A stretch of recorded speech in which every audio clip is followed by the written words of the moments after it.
khi ngày bé sẽ gì à boy si lung lâu hồng lung hân lung lên vai hi in boy kỳ cả hôm nay lung sẽ có na ding hi lâu gần thì na ding dòng hi lâu kỳ qua trong kim sa ding lệ on lệ đam na đi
Silung hal hi be in boy ka hin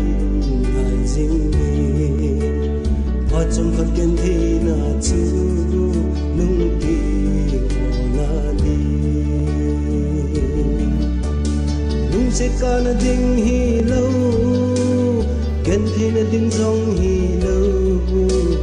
ki pa chom kim sa ding le on le dam na di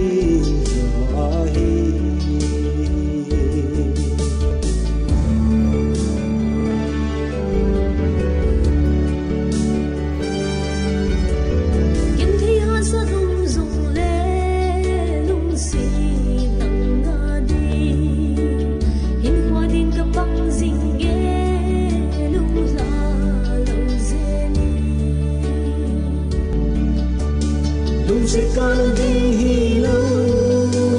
ken thi na ding dong hi lâu